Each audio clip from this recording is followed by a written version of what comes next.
முன்பிருந்தவர்களோடு இருந்தவரும் அவர்தான், இன்று இருக்கிற நம்மோடு கூட இருக்கிறவரும் ஒருவரே.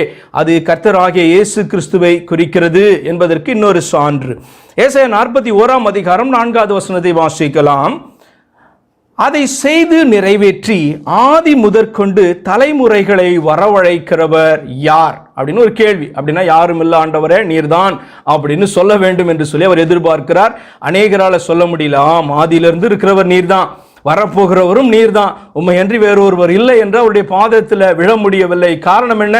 விசுவாசிக்கிறார்கள், உணர்ந்து அறிந்து விசுவாசிக்க மாட்டேன்றார்கள். எதன் மீதோ யார் மீதோ விசுவாசத்தை வைத்துக் கொண்டிருக்கிறார்கள்.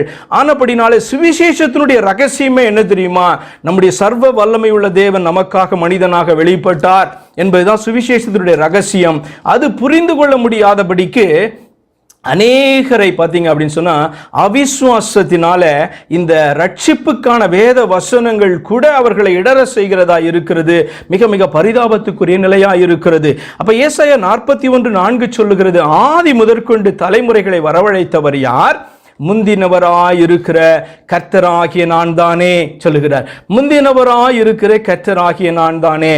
அநேகர் ஆண்டவராகிய இயேசு கிறிஸ்துவை அநேக கிறிஸ்தவர்கள் கர்த்தர் என்று அறிக்கை பண்ணுவார்கள். ஏன் என்று சொன்னால், கர்த்தர் என்று அறிக்கை பண்ணலன்னா நம்ம சுவிசேஷத்தை விசுவாசிக்கவில்லை, நம்ம விசுவாசி இல்லை என்று சொல்லி அவர்களுக்கு தெரியும். அப்ப கர்த்தர் என்று இயேசு கிறிஸ்துவை அறிக்கை பண்ணுகிற அநேக கிறிஸ்தவர்களால அந்த கர்த்தரே தேவன் என்று அறிக்கை பண்ண முடியாதபடிக்கு பார்த்தீங்கன்னா கள்ள உபதேசம் அவருடைய வாழ்க்கைக்குள்ளாக சபைக்குள்ளாக கடந்து வந்திருக்கிறது என்பதுதான் உண்மை. ஏனென்று சொன்னால், கர்த்தரே தேவன் என்று ஏற்றுக்கொள்ளவில்லை என்று சொன்னால், அந்த ஒரே தேவன் உண்டு என்று சொல்லிக் கொண்டிருக்கிற அவர்களால கூட இந்த இயேசு கிறிஸ்துவை கர்த்தர் என்று சொல்லுகிற வாயினால இருதயத்தில் அந்த கர்த்தரே தேவன், அவரை என்று வேறு தேவன் இல்லை என்று அறிக்கை பண்ண முடியாதபடி சூழ்நிலையில காணப்படுறாங்கன்னா எது அவர்களை தடுத்து கொண்டிருக்கிறது? கொஞ்சம் சிந்தித்து பார்க்க வேண்டும்.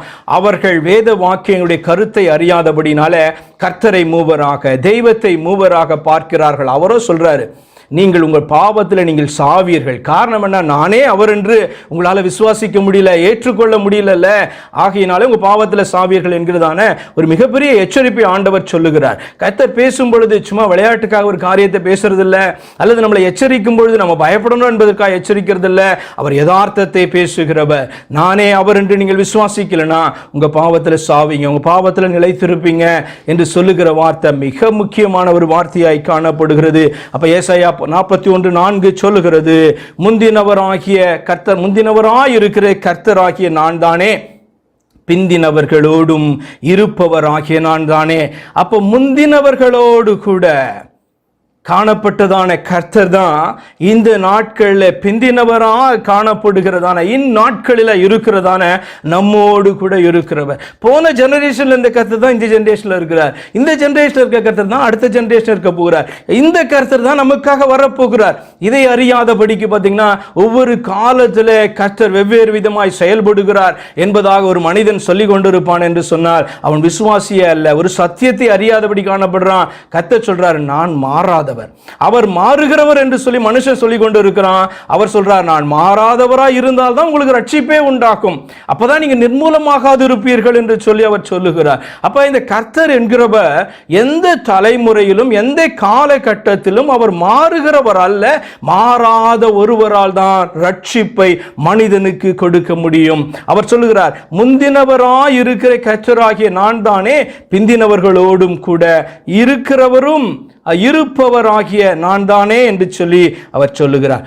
திரும்ப திரும்ப இந்த காரியத்தை ஆண்டவர் சொல்லிக் கொண்டிருக்கிறபடினால்தான் திரும்ப திரும்ப நான் உங்களோடு கூட எப்பொழுதும் பேசி கொண்டிருக்கிறேன். இந்த ஆண்டவராகிய இயேசு கிறிஸ்துவை தவிர வேறொரு கர்த்தர் இல்லை, வேறொரு தெய்வம் இல்லை என்று சொல்லுகிறனுடைய காரணம் என்ன தெரியுமா?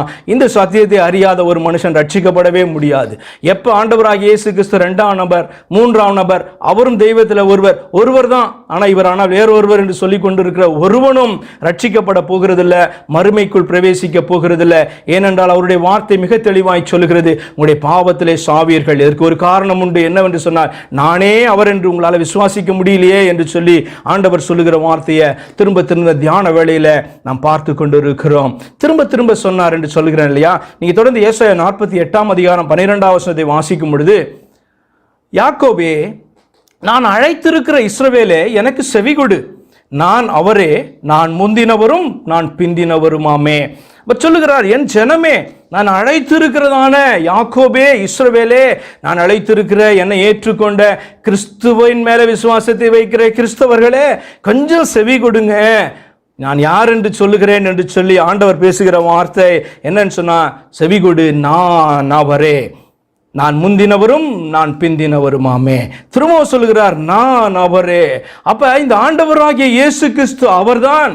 அதாவது ஏசாயா 9:6 சொல்லுகிறபடி நம்முடைய நித்திய பிதாவாய் இருக்கிறவர், வல்லமையுள்ள தேவனாய் இருக்கிறவர், அதிசயமாக சமாதானத்தை உண்டு பண்ணும்படியாக நமக்காக குமாரனாக கொடுக்கப்பட்டார் அல்லது வெளிப்பட்டார். கொடுக்கப்பட்டார்னு சொன்னா ஒரு சரீரத்திலே வந்தார் என்று சொல்லி அர்த்தம். நம்ம பார்த்தோம், அந்த மரணம் என்பது சரீரத்திலே உண்டானதான அது மாம்ச மரணம் என்று சொல்லி நம்ம பார்த்தோம் இல்லையா?